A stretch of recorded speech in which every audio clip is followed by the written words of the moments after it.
I've been reading the new John Grisham book, Steffi. What have you been reading? I mean, what he does with his spies is fantastic. Oh my goodness. Yep. Cris, I miss seeing you as this much. I mean, I might be at my fill, but I'm just kidding. You're one of my favorite people. Oh, Likewise. he is. I am your of everybody in the hat. Yeah, did you know that Cris dressed up as a cat in the hat for our kid's 3-year-old birthday party? Wow.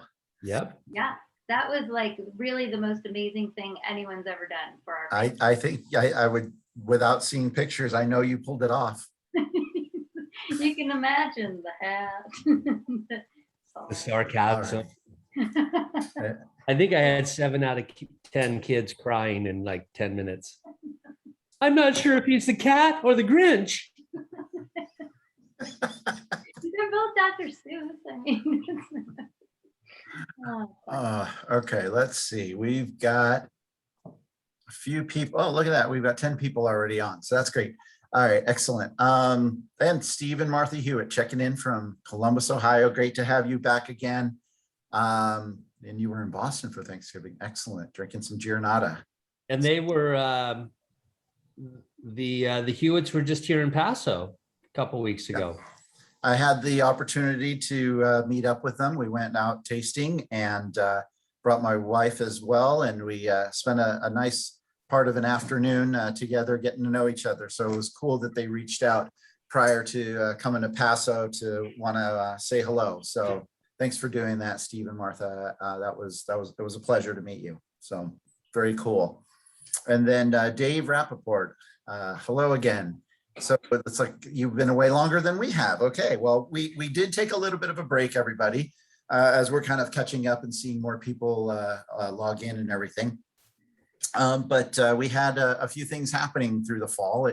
As everyone knows, everything got pushed to the fall as far as events and things are concerned. And so for us here at the Paso Robles Wine Country Alliance, we had a media tour come through. We had our own tour where we went out to Chicago, New York, and DC to put on some of our trade events where we entertained and showcased a lot of our wines, of course, and personalities to trade and media in those respective cities. And then we also hosted our buyers tour, or our Paso Wine School, where we host trade buyers here in Paso over a week's time. And of course, we had many other journalists and critic tastings and all kinds of things like that, all happening intermixed in there. And so we couldn't find a Thursday free to put one of these on, but here we are also on the kind of the back end of harvest. That's why this show. And so we're also now able to get winemakers and growers and the like to actually come on with us, because before, if I was calling them up or emailing them and saying, hey, do you have an hour on Thursday from 3 to 4 to get on Zoom and chit chat, I honestly got laughed at. So this is, it's great that we're here and we're able to come back together again. That being said, harvest is basically done. I mean, now people are pressing their last loads and things like that, but fruit has all been brought in. We're done with that. I think most of all of our primary fermentations are done, and everybody is looking at hopefully taking the winter off, I suppose you could say. But we're going to find out what that means and what's next from our 3 guests today, as well as how was harvest, what was new, what was different this year for 2021. I wrote in our tease that 2021 was not 2020 because it wasn't 2020, because 2020 was, yeah, everyone knows, we don't need to go back into that. But it was also a year for a lot of kind of, new things and growth and finding new ways of doing things in so many ways, whether it be consumer facing or how you handled crews or things like that. And so we'll, again, hopefully talk a little bit about that. Our guests today, Varinder, Sahi from Copia Vineyards. We've got Stephy Terrizzi of Giornata and Cris from the MAHA estate and Via Creek Cellars. I want to give each of them a quick chance to do a little shout out who they are, where they're at, and all that good stuff. Why don't I start with Cris? Well, hello, thank you. It's always nice to see you guys. We rarely get to cross paths in person this time of year. So I'm Cris Cherry, and this is, yeah, come here, hold on. This is Obi. Smells like a skunk and drools like a fool. But my wife Joanne and our kids have the MAHA estate out on Peachy Canyon Road, just 2 miles off of Vineyard Drive. And we started making wine in 2001.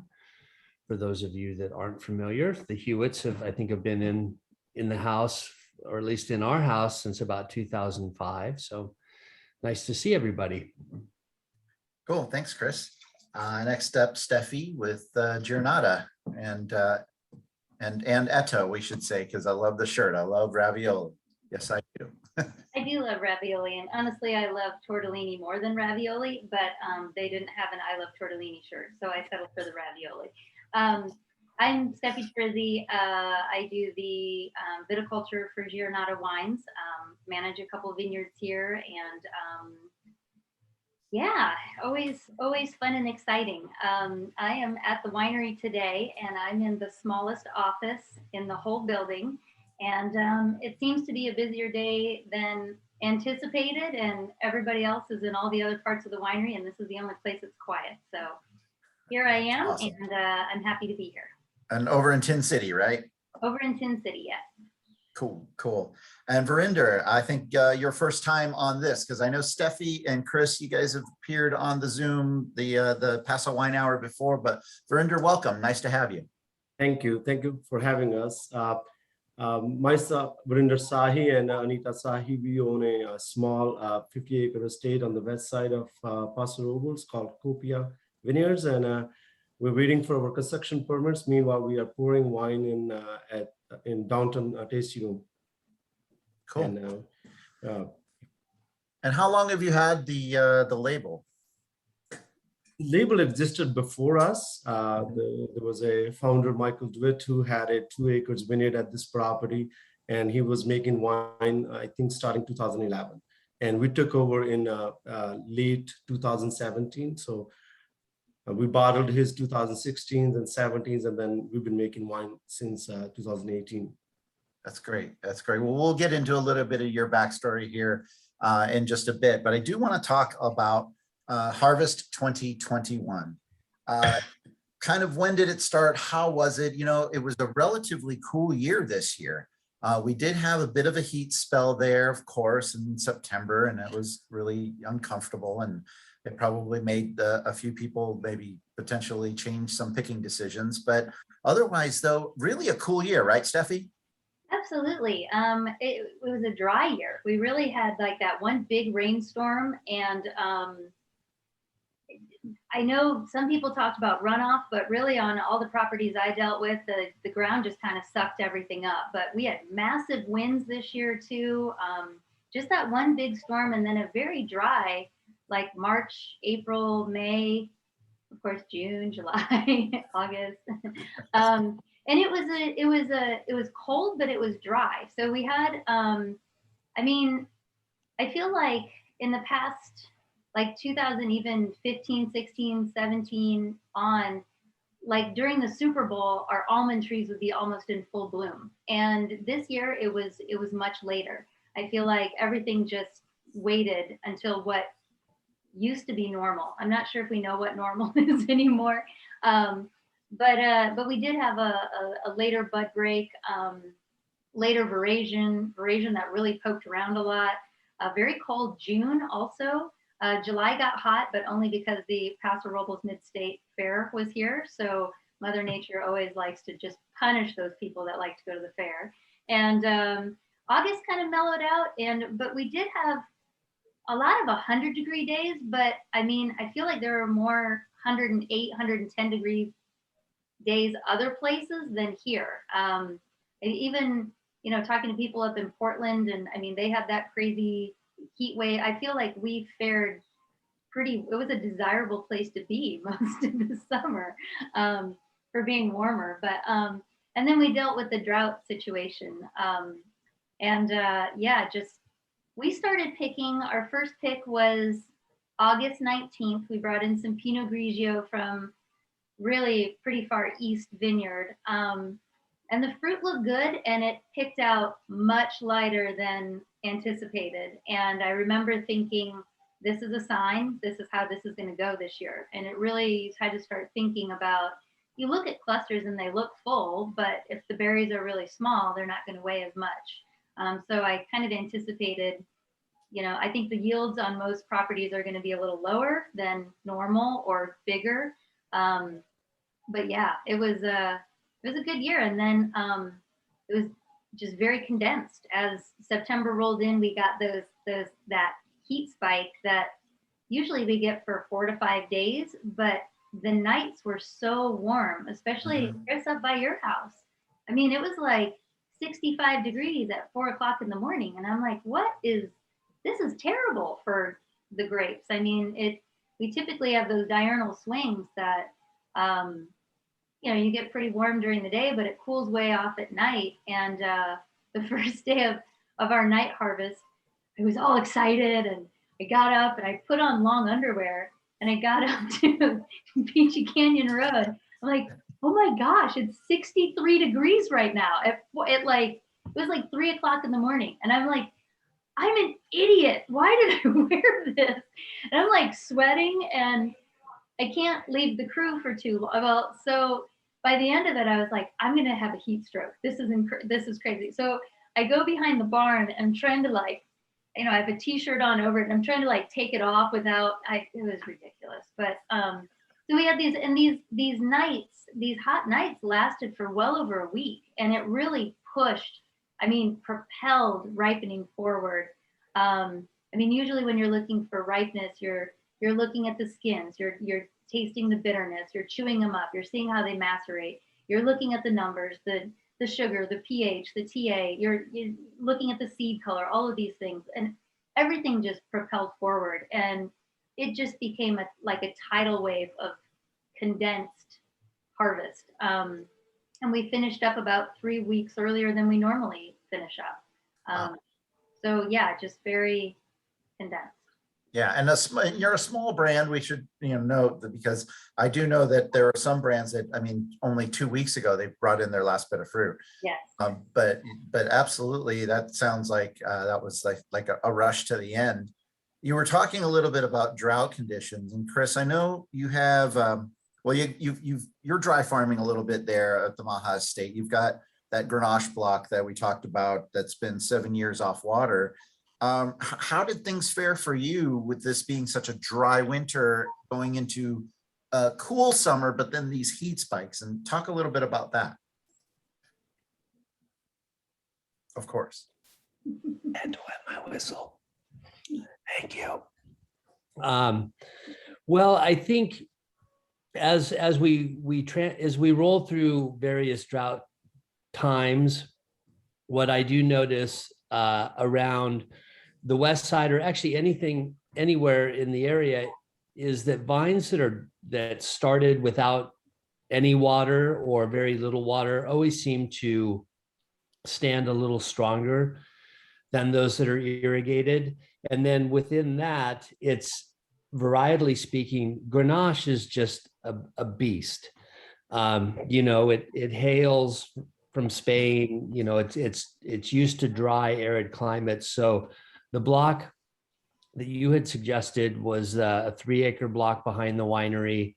It's a pretty aggressive slope. I think it gets up to like 47 degrees.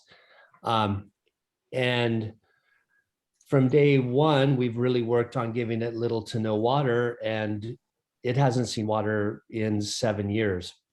That said, up at the top this year, really struggled. We saw, very little so that would be kind of up in that top left corner, that little notch there. So that whole section, is going to get a shit ton of compost, literally, this year, just because we'd like to build up that organic matter. As that slope is so steep, all the organic matter slides downhill. And as you can kind of see Actually, Chris, if you could go back one, the lower portion of that block is much greener than the higher portion. And then the block next to it is Carignan, and that actually is on a different rootstock and needs a little water, at least currently. I think we gave it 20 gallons per plant. And Steffi, you would have some knowledge. I think average on a planting of this size might be up to 150 to 300 gallons per plant. So 20 gallons per vine per plant is pretty minimal. But they struggled. They could have used it to spot more water. And I'm just going to advance a little bit of the family out here harvesting and getting involved in everything. And we'll come back to this in a second. There we go. But you were also, when you were talking a little bit about how it could have used a little bit of more water, when did you start to kind of realize or see that? Is that something that happens early in the season, or where's that point? I think it's a short period or halfway through not veraison, but the completion of veraison. So the fruit has changed color. They've gone into kind of a reproductive phase.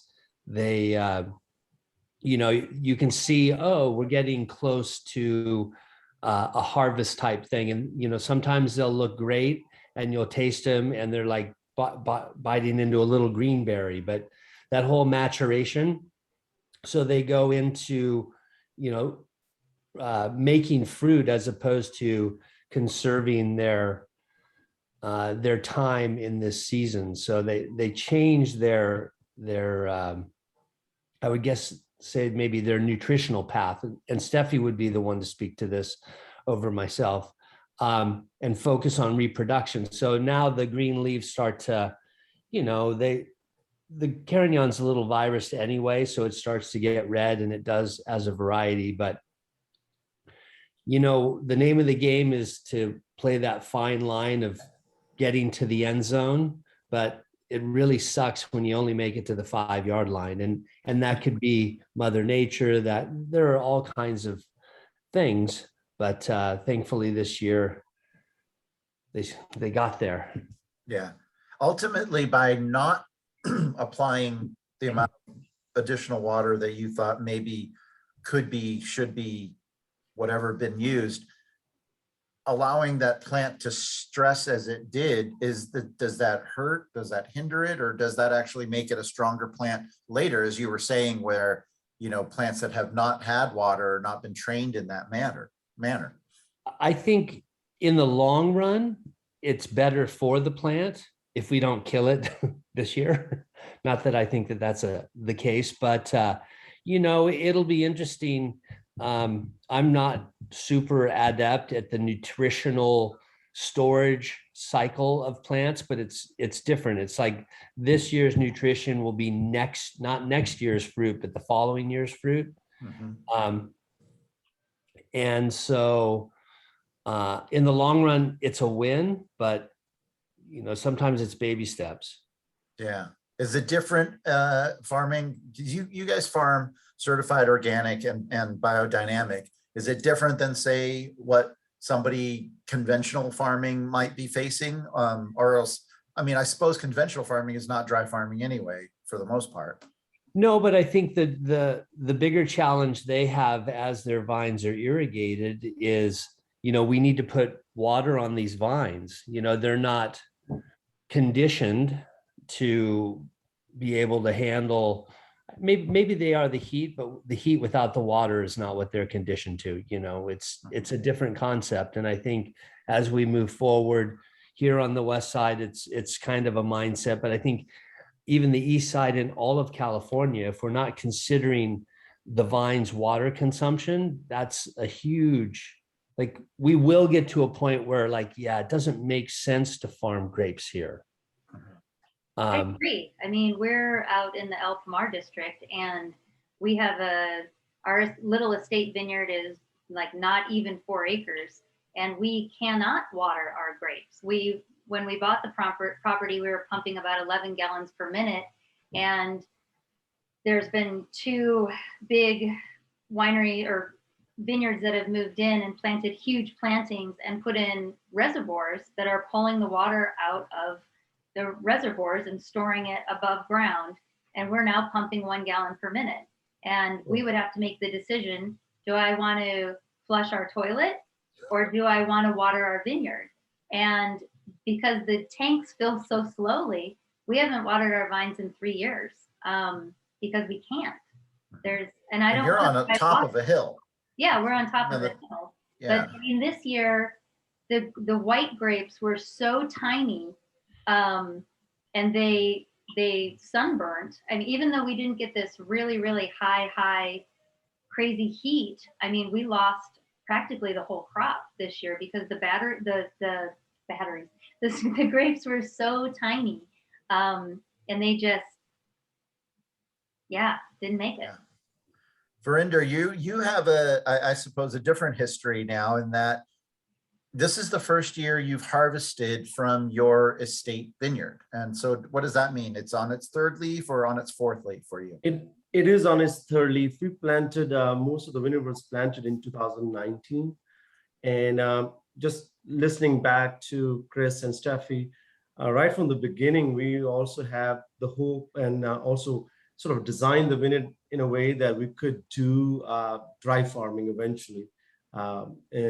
We basically hired a viticulturalist consultant, Mark Greenspan, last year to make sure that these baby wines are sort of trained in a way that eventually, once they are established, we can go to dry farming. So we have 8 different moisture sensors in different blocks. We have 24 blocks, 5 different varietals. And the whole purpose of having those moisture sensors were to sort of we can look at the moisture level and irrigate so that the water can percolate deep down and the roots can go deep, because there was an existing vineyard here, 2 acres when we bought it, and we had to take it out because previously it wasn't irrigated properly and most of the vineyard was J rooting. So it was a very frequent and very small irrigation.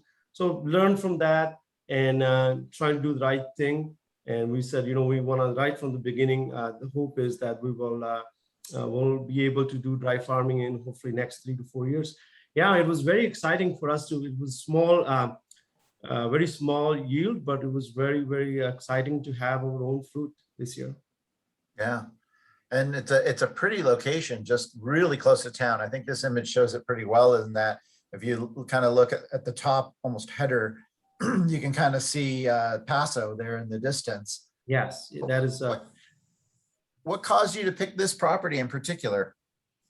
We were interns here in 2016 at Booker, and we decided that we want to stay here. And we were looking for a property. We couldn't really find anything for almost a year. And then I was looking I was making a little bit wine for family in Lodi. I was looking for neutral barrels, and I went on winebusiness.com, and I just saw this property, which was 25 acres with 2 acres planted. But I think we were very fortunate that next door 25 acres were prepared by somebody to be planted as a vineyard. But they somehow, due to personal tragedy, they couldn't do it. And we were able to acquire that too. So we have total 50 acres. I would say pure by luck, we got in here and feel very fortunate to be, so close to the town and still have a site that is, from 700 to 1250 feet in elevation, a lot of different small hills, different aspects, different slopes. And the wines are tasting amazing from these baby wines. So let's see. Yeah. Well, so what was that like then this year? You and your wife and your small winery here, harvesting. I mean, were there some interesting learned things after, previously sourcing fruit from other areas? I mean, were you ready? Were you ready for this? Yes, I think we've been lucky in the sense that the last 4 years, we've been sourcing not only from Paso Robles, Willow Creek, and Adelaida, but we also had the opportunity to source from a lot of cool climates from Santa Barbara, Etna Valley, and we were totally ready for our own fruit. And it was when you have your babies, like it looks the prettiest. So we felt that the wines from the state vineyard will stand out, and we are keeping them separate, and we're going to do some sort of estate cuvee. It wasn't much fruit, but we will definitely want to showcase this young vineyard. Yeah, that's great. Well, good for you guys. And you can see it's definitely the two of you, and that's something that there's a common denominator going on here with you. You and Anita are farming and creating the wine. Steffi, you and Brian, of course, been doing the Giornata thing for a while, previously Broadside as well. And Cris, you and Joanne with the estate there. So it's definitely a family endeavor. How for this, I don't know what harvest, I'd love to know now, Varinder, this is basically we're calling this your first harvest, right? From the estate vineyard, yes. From the estate, but then how many harvests do you have under your belt? I did 16 as an intern, 17 I did a little bit unload. 18 was the first sort of harvest here when we were able to make wine at Denner. So 18, 19, 20, yeah, 15. Yeah, great. And then Steffi, you guys, I mean, you've had other vineyards, some vineyards you don't have anymore. Other vineyards are probably turning on here pretty soon for you. You and Brian have been making wine together for how long? Brian and I, the first vintage for Giornata was 2005, and my first vintage working in California for harvest was 1997. Okay. But I'm only 32. So. You and Joe.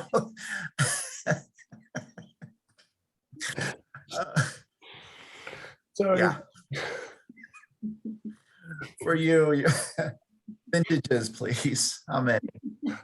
A Geeka, a what? Our first vintage was in 2001.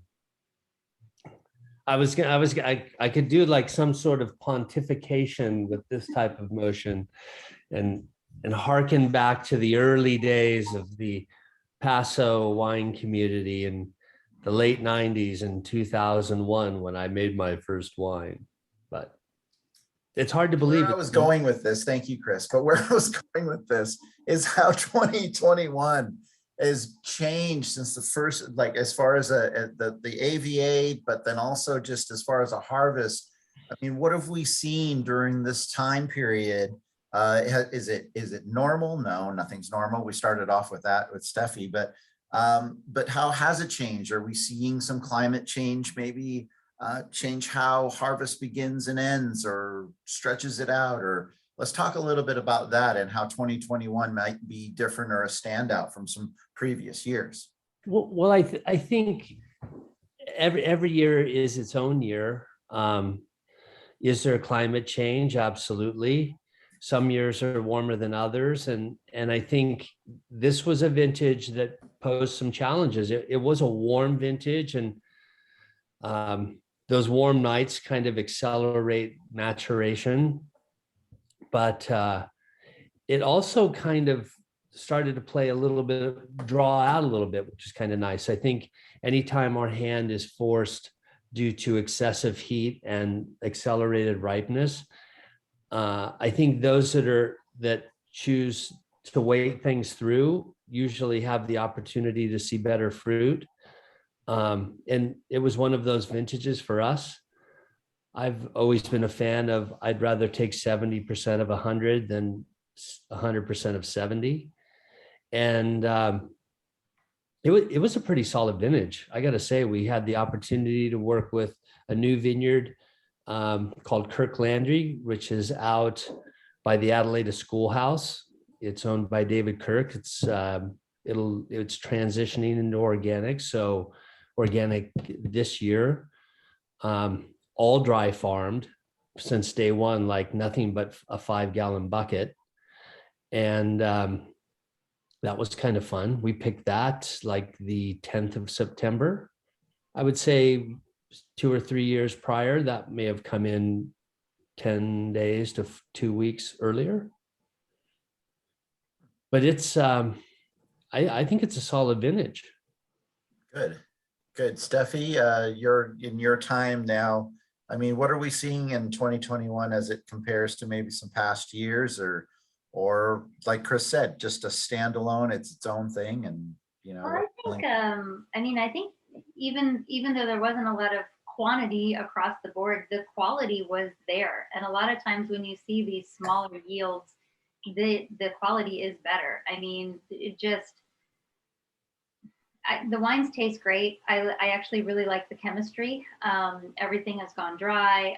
Alcohol conversions are low this year. And I think that is a direct result of drought situation. I think looking at glucose fructose ratios and how things pan out in the cellar, but all of our alcohols are much lower than especially like 2019.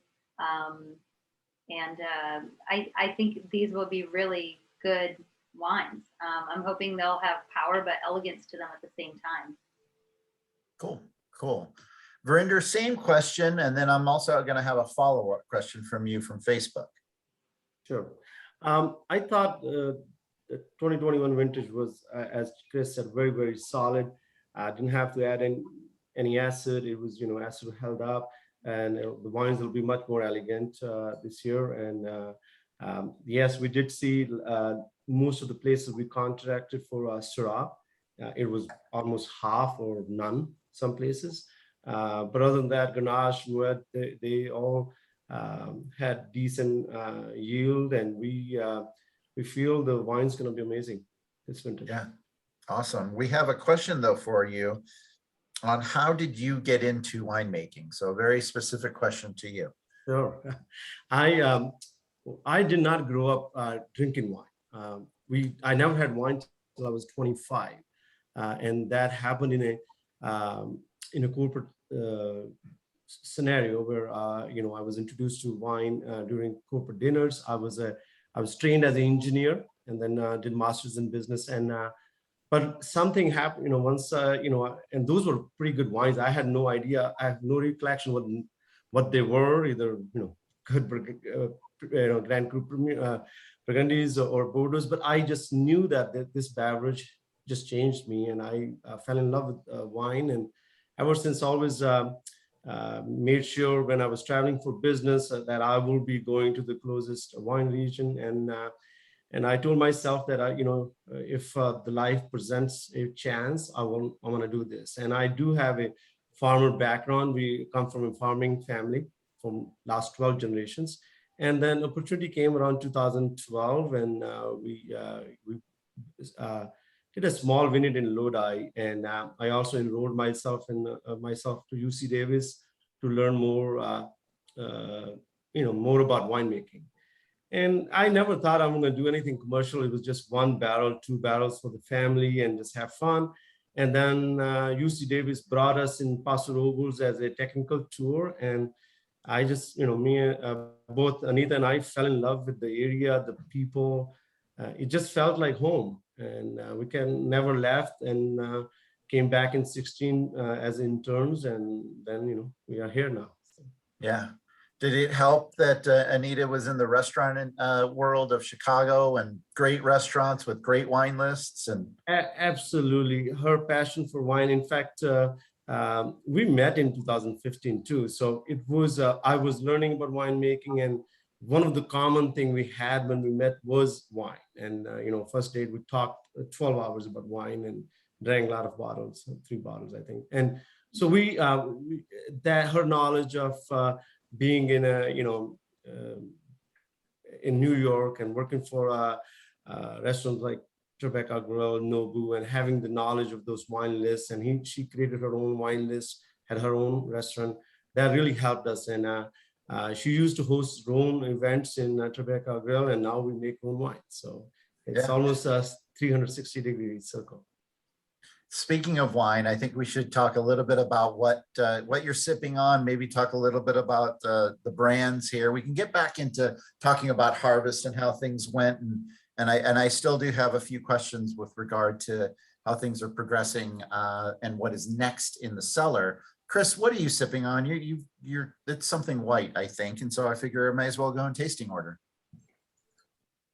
Oh, I am actually enjoying a wonderful bottle of Via Creek Fiano from 2018. It hails from the Lunamata Vineyard, which is a property that Steffi has farmed since the day I met her, probably in 2006 and a half or 7.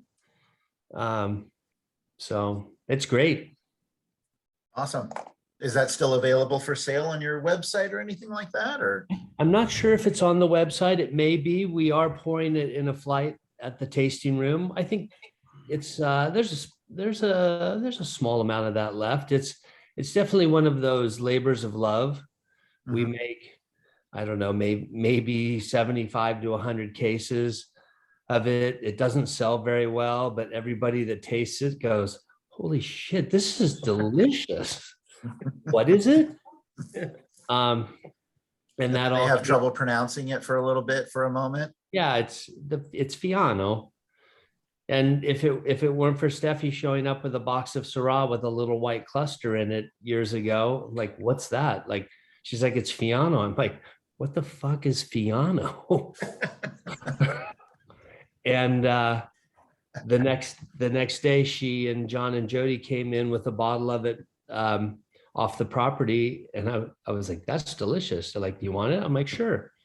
But it's the last vintage of it will be in 2020. So Now, have you decided to plant any on your property at all, Cris?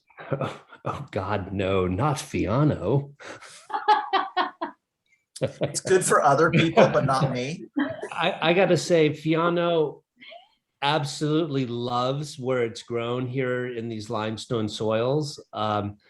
It's been a real challenge selling a labor of love, and there are lots of those in our portfolio.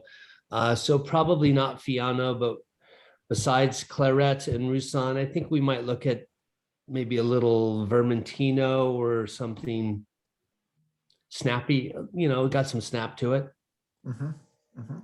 All right, right on. But we can look to Italy for dozens of great grapes that would grow well here. It's just whether or not people would get it. Got it.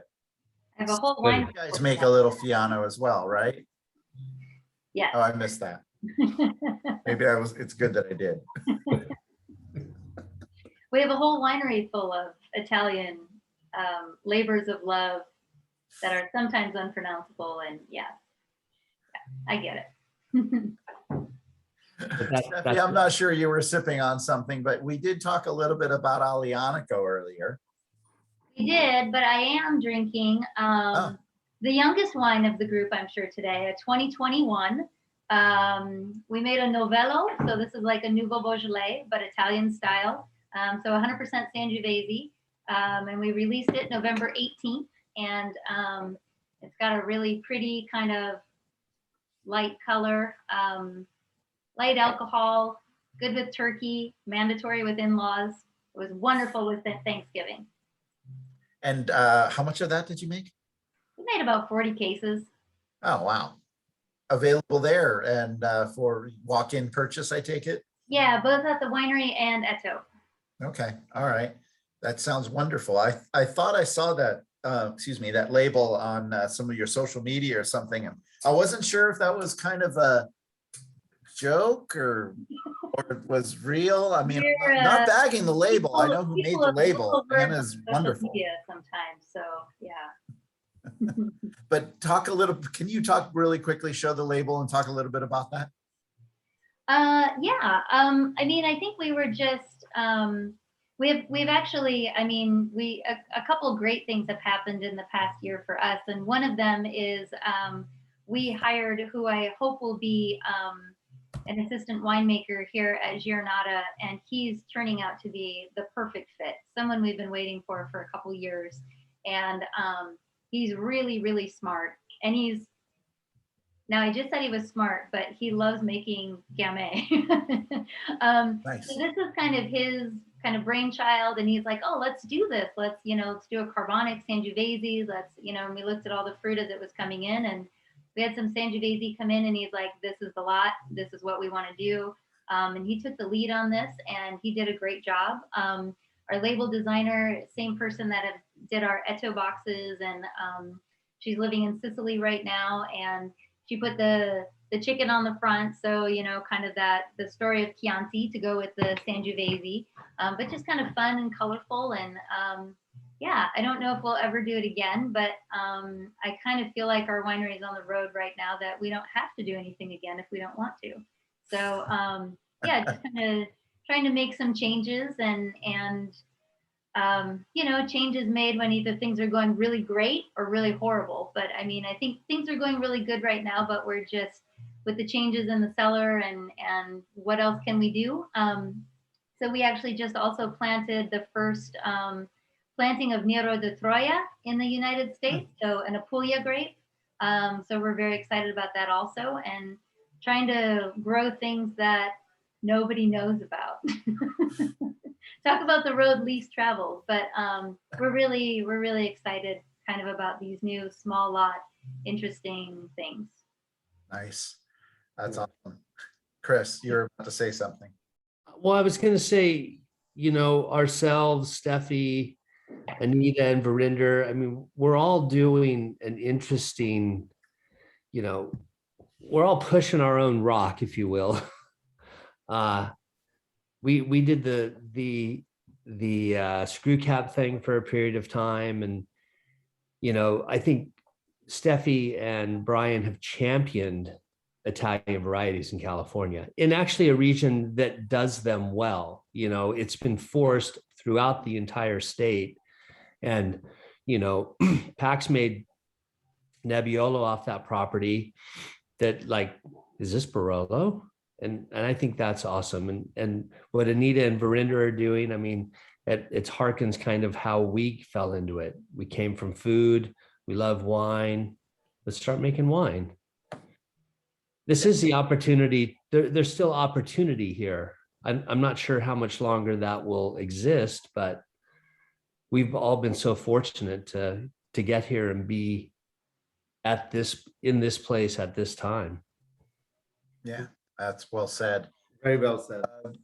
I want to keep going with the wine thing before we run out of time, of course. I will say real quick for myself, as we're going to ask Varinder what he is enjoying. I will tell you, this is one of the cool things in this position that I'm in is that when we do critic tastings, sometimes wineries will provide a second safety bottle. And if we don't end up using it as that safety bottle, it goes into our cellar and we'll use it for promotional purposes for journalists and the like coming through town or trade or whatever. Or sometimes we simply get to raid and enjoy. And so I'm having a 2019 The Cure from Copia, which is 45 Syrah, 29 Grenache, and 26 Mourvèdre from the Willow Creek and Adelaida districts. Only 360 cases made. I will tell you, Varinder, this is absolutely delicious.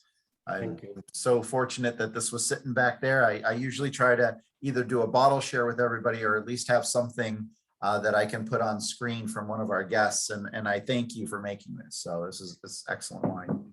Thank you, Cris. What are you enjoying?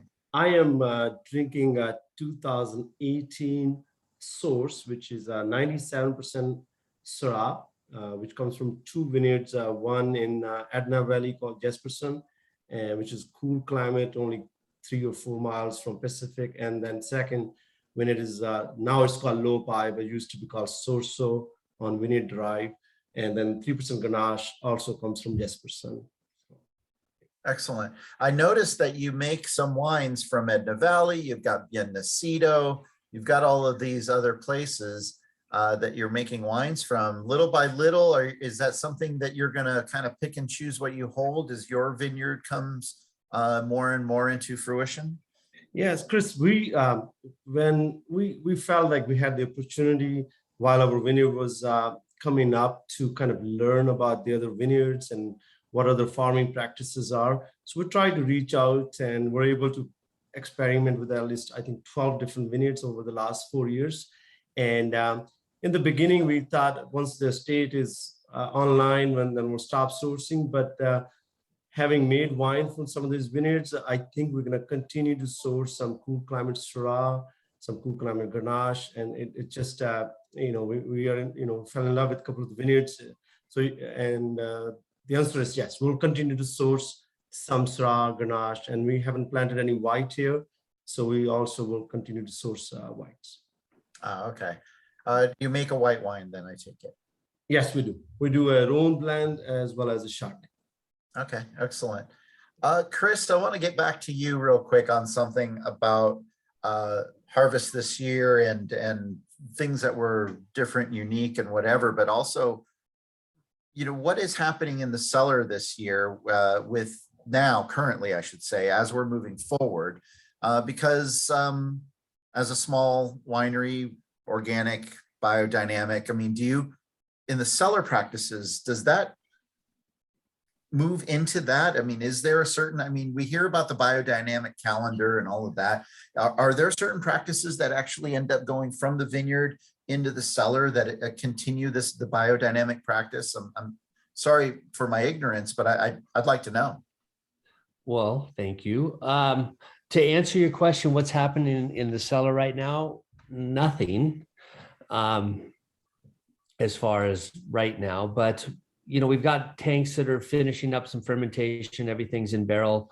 As far as your question of how we follow the biodynamic calendar and whatnot, we definitely always try to strive to achieve that. So this is a time of year where our hand's not forced, so we can pick and choose if we want to put wine into barrel or we're just getting ready to bottle, so put wine into tank.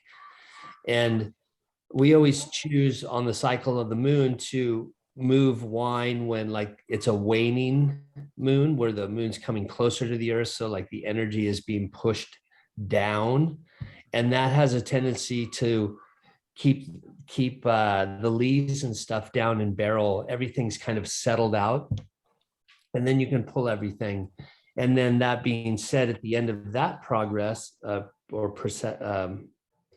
path, when we move that wine like into bottle, we want it to be kind of full of life. So we'll do the whole, we'll try to schedule that to happen on a fruit day. The fruit day and the lunar calendar don't always mix, but that's kind of a path. As a It's surfer, I fun. know I mean, we've got king tides right now, and so we've got a really close moon as we're going into the new moon. So are you looking at that as something that is some now is time to happen, or it's just right now there's nothing to do, so you're not gonna? No, I think there's probably definitely something that can be this is the best time for it. I'm not exactly sure what it is in the next week or so, but you know, look at the king tide. I mean, how can you deny that the moon doesn't affect everything on this planet? Is pretty amazing. But it's an awesome thing to kind of learn about and delve deeper into each day. It's learning about farming. I mean, we're moving forward, but looking back in doing so.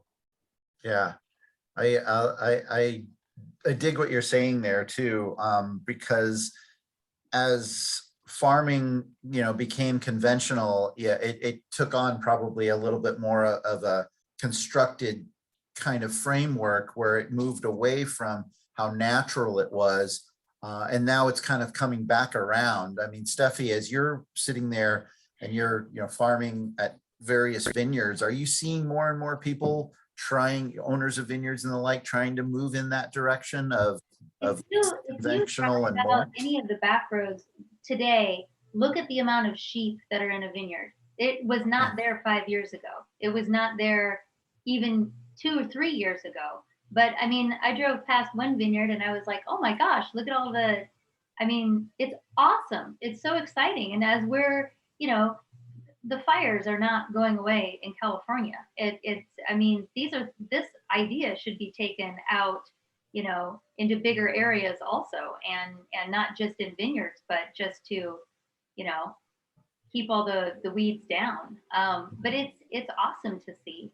I mean, I'm sure they'll pull those sheep out, and those same vineyards, I'll see the orange stripes up the sides of the rows probably in March or, but Let's hope not. we're doing something right now. Yeah, yeah. Varinder, as you were planting your vineyard and everything, was this a topic of conversation from your consultants and the like? Was this already, 3-4 years ago, part of the whole planning process? Absolutely. We right from the beginning, we are 100% organic. We are not certified organic or biodynamic, but we also follow the program. And we got 2021, we got SIP certified, which is sustainability in practice. And I think it's being the good stewards of the land, you have to sort of follow the best practices that's already exist. It's just matter of following those, and we do that too. So Yeah. It was right from the beginning. It was that was the decision that we're going to be organic and sustainable. Yeah, that's great. And then Cris, coming back around to you and Joanne have been quite the kind of spokespeople of pushing the boundaries of sustainability and becoming more certified in organic, certified in biodynamic. You guys are even going now a step further, I believe, in what Tablas Creek has already been able to establish, which is regenerative organic. Is that right? Yeah, that is something we're working on. It's it's funny in doing this whole process, we blazed through the first like 7 sections, which were how do you farm, where is it, what are the plants, count the birds, blah blah blah. But now we're to like the business component, like, well, what's your HR department do? We're like, shit, do we have an HR department? I mean, that's been a real challenge. I mean, that's the hardest part of this. Like, so how do you treat your employees? I'm like, well, I'm usually nice, but sometimes I can be a challenge to work with.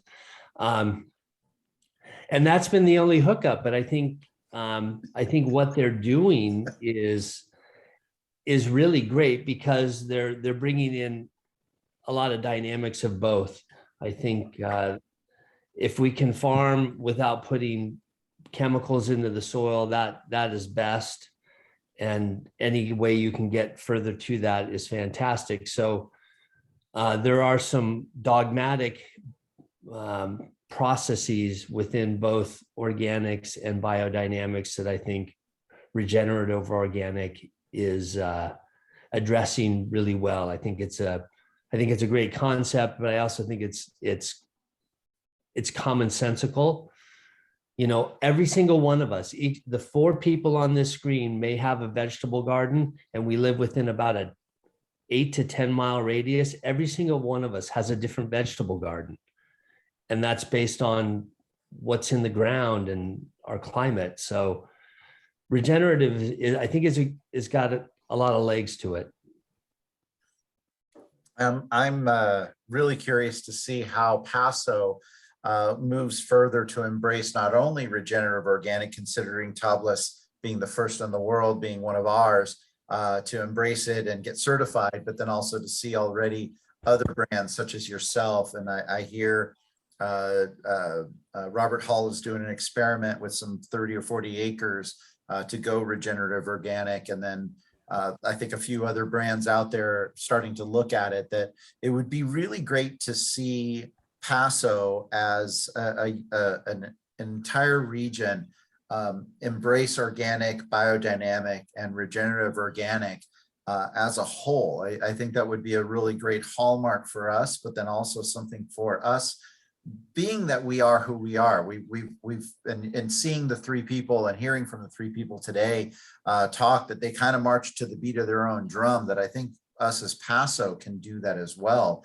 And that would be going that route of whether it be certified organic, certified biodynamic, and then of course further into regenerative organic. So it would be cool. I wanted to make sure we got that in before we wrapped up, because we do have to wrap up. We literally have 4 minutes left.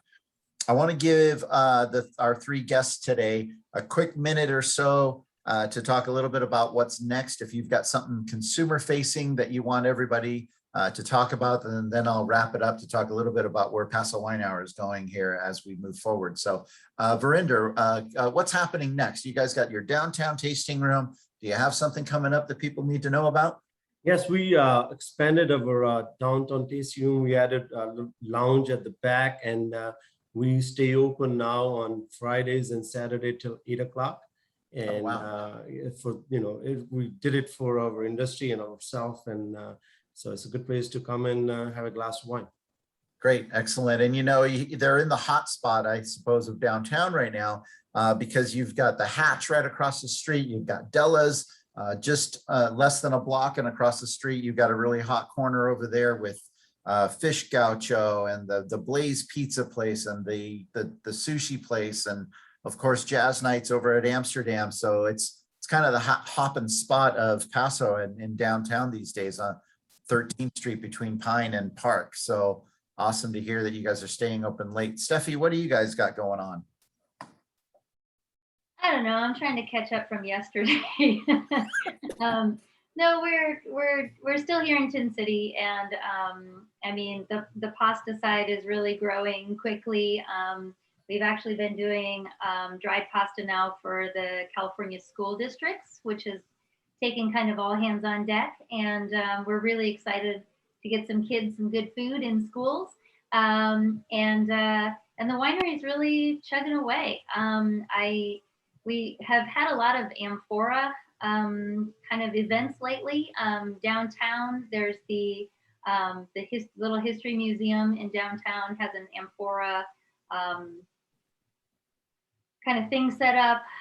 So we've been doing a lot of events here at the winery with the amphora, and that's really been about it. Just kind of, yeah.